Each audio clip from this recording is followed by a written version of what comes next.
Resistance क्या है, resistance कितने टाइप के हैं और कैसे हम उसका कैसे मेज़र कर सकते हैं हम रेजिस्टेंस को, ठीक है, ये सब पढ़ चुके हैं।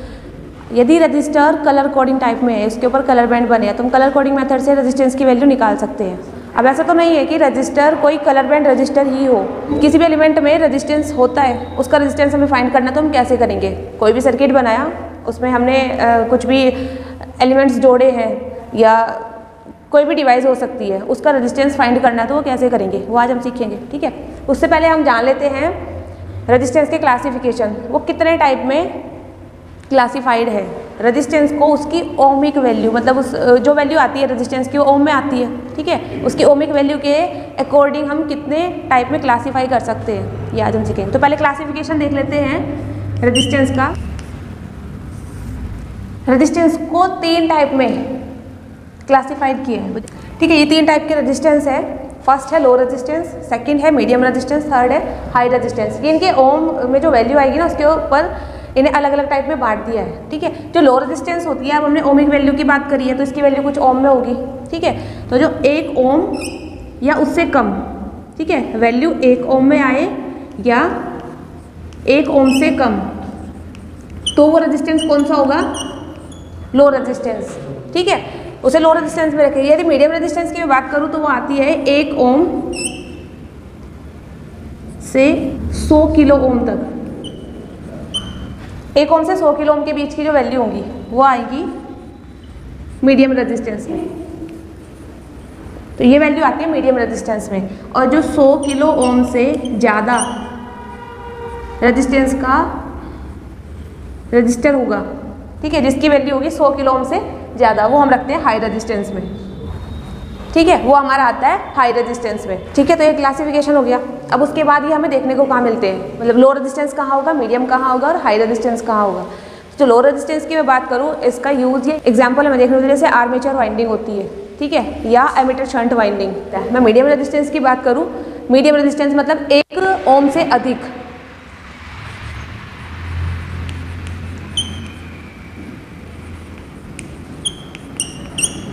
1 ओम से अधिक और 100 किलो ओम तक का जो रेजिस्टेंस होता है वो हमें कहाँ देखने को मिलता है? जितने भी हीटिंग रेजिस्टेंस है उनका जो रेजिस्टेंस होता है वहाँ हमें मीडियम रेजिस्टेंस देखने को मिलता है। तो हाई रेजिस्टेंस है, ये केबल का जो इंसुलेशन रेजिस्टेंस है वहाँ हाई रेजिस्टेंस देखने को मिलता है। कहाँ हम यूज़ करते हैं? आर्मेचर रेजिस्टेंस में देखने को मिलता है, एमीटर शंट में या कॉन्टैक्ट रेजिस्टेंस में, ठीक। अब मीडियम रेजिस्टेंस की बात करें, हीटर रेजिस्टेंस, हीटर रेजिस्टेंस में हमें मीडियम रेजिस्टेंस देखने को मिलेगा, ठीक है। मतलब उसकी वैल्यू रिले कॉइल रेजिस्टेंस में, रिले कॉइल रेजिस्टेंस होता है हमारे स्टार्टर जो होते हैं ना उनमें रिले यूज़ की जाती है, जैसे ओवरलोड रिले हो गया या थर्मल रिले होती है, वहाँ हम इस रेजिस्टेंस की वैल्यू को देख सकते हैं, ठीक है। जो अलग अलग टाइप की रिले कॉइल बनती है, ओवरलोड रिले होती है जो ओवरलोड पर चालित होगी, मतलब ओवरलोड पर ऑपरेट होती है। जितने भी रिले होती हैं उन सब में कॉइल जो रेजिस्टेंस होगा वो मीडियम रेजिस्टेंस वैल्यू का होता है। एक आता है shunt field resistance, shunt field resistance भी मीडियम रेजिस्टेंस की कैटेगरी से है, ठीक है। इन सब में हम यूज़ करते हैं मीडियम रेजिस्टेंस का। जो आप यदि इनकी हम वैल्यू को मेज़र करें तो हमें मीडियम रेजिस्टेंस वाली वैल्यू मिलती है जो 1 ओम से अधिक या 100 किलो ओम से कम होगी, ठीक है। फिर अब बात करते हैं हाई रेजिस्टेंस। इसका यूज़ कहाँ हमें देखने को मिलता है, क्या इसका एग्जाम्पल हो सकता है? हाई रेजिस्टेंस जो वैल्यू आएगी वो आती है किसी भी इक्विपमेंट का जो इंसुलेशन रेजिस्टेंस होता है, ठीक है। हाई रेजिस्टेंस क्या है हमारा? 100 किलो ओम से अधिक।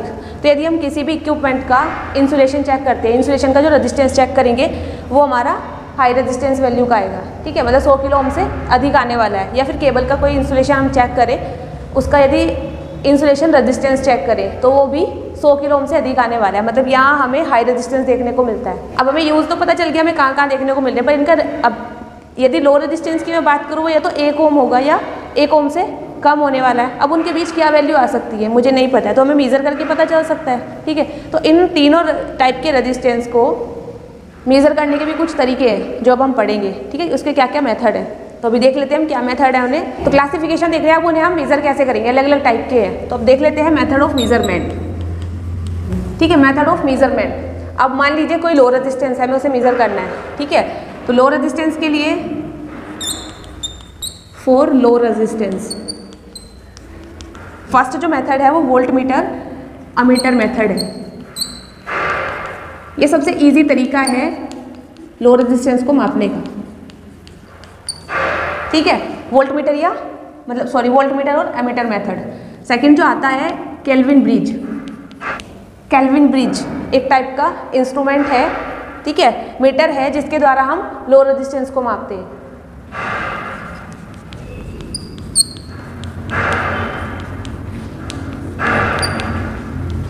थर्ड टाइप आता है शंट टाइप ओम मीटर।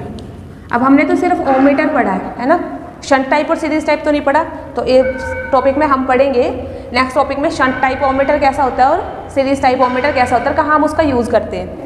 3 टाइप के मीटर हैं जिनका यूज़ हम करते हैं लो रेजिस्टेंस को मापने के लिए। फर्स्ट है वोल्ट मीटर एमीटर मेथड, सबसे ईजी है, सबसे ईजी तरीका है वोल्ट मीटर एमीटर मेथड का, ठीक है। उसके बाद केल्विन ब्रिज।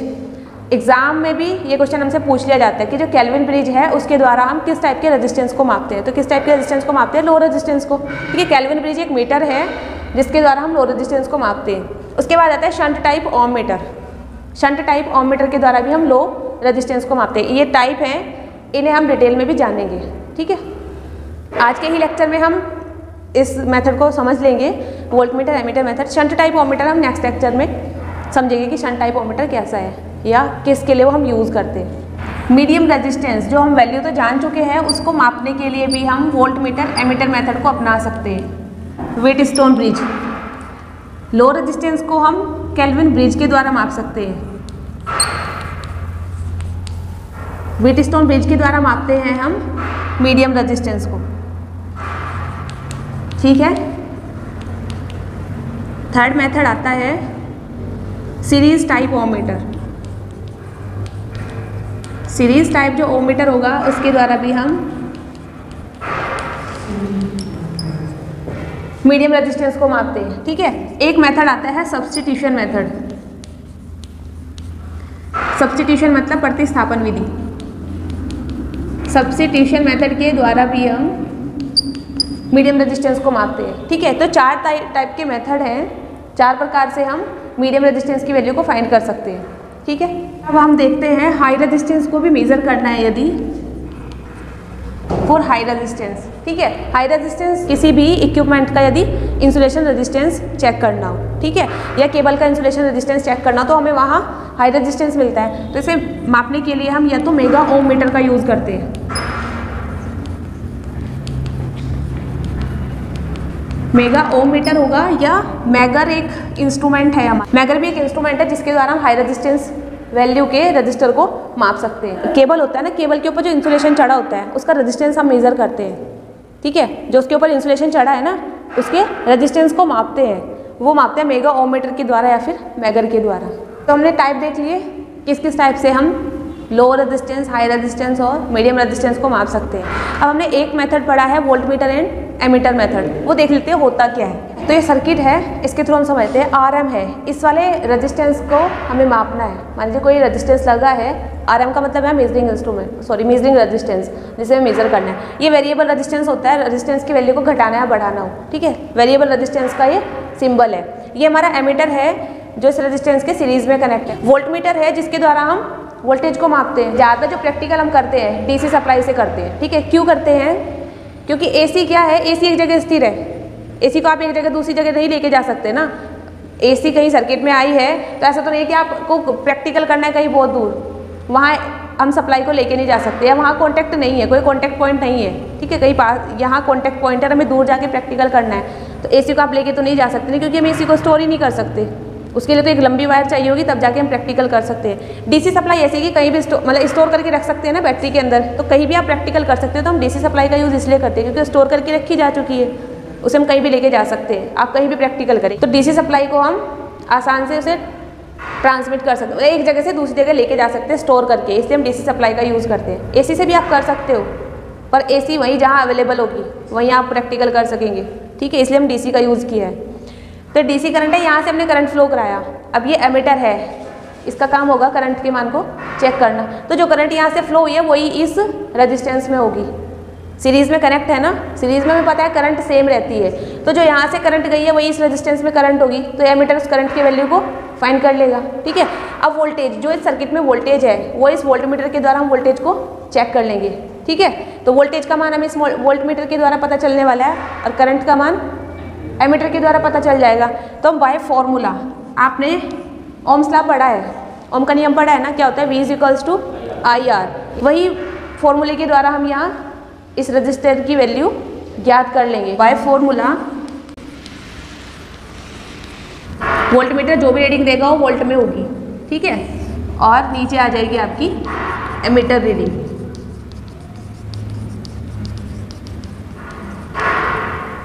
एमीटर चाहिए होगा, एक वोल्टमीटर, दोनों की रीडिंग लेके हम रेजिस्टेंस की वैल्यू को फाइंड कर लेंगे। ठीक है, ये होता है हमारा वोल्टमीटर और एमीटर मेथड। लो रेजिस्टेंस भी ज्ञात कर सकते हैं और मीडियम रेजिस्टेंस भी ज्ञात कर सकते हैं। तो आज के लिए इतना ही। आपका कोई क्वेश्चन हो तो कमेंट बॉक्स में पूछिए। Thank you.